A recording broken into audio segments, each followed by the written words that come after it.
ये यही झंडा है, सबसे झंडा ये मुस्लिम लीग का झंडा है।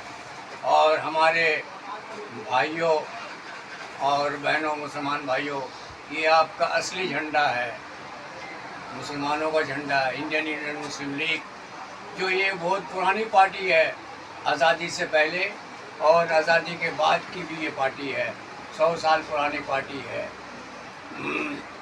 आज मगरबी बंगाल या फिर पूरे हिंदुस्तान में जो तमाम पार्टियां हैं, वो सारी पार्टियां सिर्फ मुसलमानों को वोट वोट बना कर रखी है, सिर्फ वोट लेने के लिए मुसलमानों को इस्तेमाल करती है।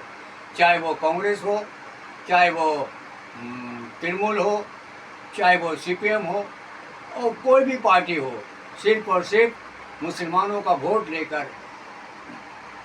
लेना जानती है और मुसलमानों के लिए कुछ ऐसा काम नहीं करती है। सीट का मामला में हो, इलेक्शन जब आता है तो सीट देने के मामला में हो, वहाँ 2 सीट देकर वो रह जाती है। और सिर्फ तमाम पार्टी चाहती है कि मुसलमान सिर्फ झंडा पकड़े और डंडा पकड़े, बाकी कुर्सी पर नहीं बैठे। आप देख रहे हैं, मैं खास करके मगरबी बंगाल की बात कहूँ कि आज जो 29 और 30 अप्रैल को मगरबी बंगाल असेंबली का चुनाव हुआ और ये 4 जून को वोटों की गिनती हुई और बीजेपी भारी अक्सरियत के साथ कामयाब बनी और 9 तारीख को बीजेपी के लीडर शुभेंदु अधिकारी जी ने हलफ लिया और वो यहाँ के सीएम बने, चीफ मिनिस्टर बने।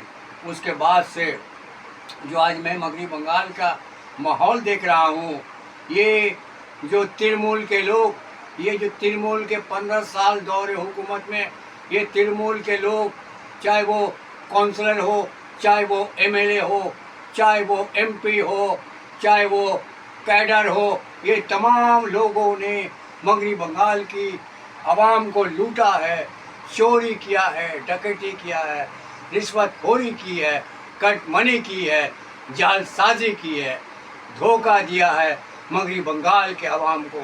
इसलिए इलेक्शन में मगरबी बंगाल के अवाम ने इनके खिलाफ वोट देकर इनको शिकस्त दी है। मैं ये दावे के संग कहूँगा कि मगरबी बंगाल के अवाम ने इनके जो गुंडागर्दी, इनके रिश्वतखोरी, इनके कट मनी, इनका जोर और जुल्म को बर्दाश्त कर नहीं पाई। इसके खिलाफ मगरबी बंगाल के अवाम ने तृणमूल कांग्रेस के खिलाफ वोट देकर इनको शिकस्त दी है। मैं ये कहूँगा, सर्वे रिपोर्ट कह रहा है। दोस्तों और साथियों, आपका अपना पार्टी जो है यही है मुस्लिम लीग, इंडियन यूनियन मुस्लिम लीग जिसे हम कहते, ये हमारा हाथ में उनका वो झंडा है। देखिए, चाहे जितनी भी पार्टी है, कांग्रेस को अगर लाएंगे तो कांग्रेस का रहबर कौन है? वो एक गैर मुस्लिम है। सीपीएम को लाएंगे तो सीपीएम का रहबर कौन है? गैर मुस्लिम है। तृणमूल को लाएंगे, तृणमूल का रहबर कौन है? गैर मुस्लिम है। लेकिन ये इंडियन यूनियन मुस्लिम लीग का जो रहबर है, ये आपका अपना भाई है, कौम और मिल्लत का भाई है, आपके मज़हब का भाई है। तो मैं आपसे गुजारिश करूँगा कि आप इंडियन यूनियन मुस्लिम लीग का साथ दें, मुस्लिम लीग का परचम हाथ में दे। आपने तो तमाम पार्टियां का साथ दिया, आपको बदले में क्या मिला? कुछ नहीं।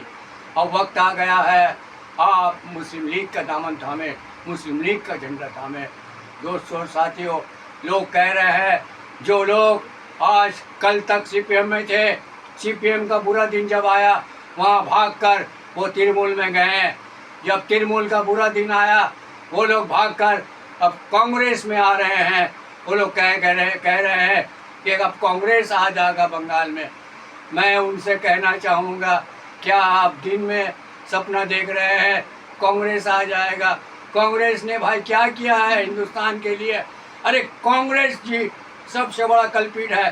कांग्रेस ने तो 1964 का दंगा कराया, कांग्रेस ने तो नसबंदी कराई, कांग्रेस ने तो मीसा एक्ट के तहत लोगों को अरेस्ट किया, कांग्रेस ही जो आज है, कांग्रेस के दौर में तो बाबरी मस्जिद में मूर्ति रखा गया नेहरू के टाइम में, और राजीव गांधी के टाइम में यूपी में मस्जिद का ताला खोला गया, और कांग्रेस के टाइम में नरसिम्हा राव जब थे वज़ीर आज़म, उन्हीं के टाइम में तो बाबरी मस्जिद को शहीद कर डाला।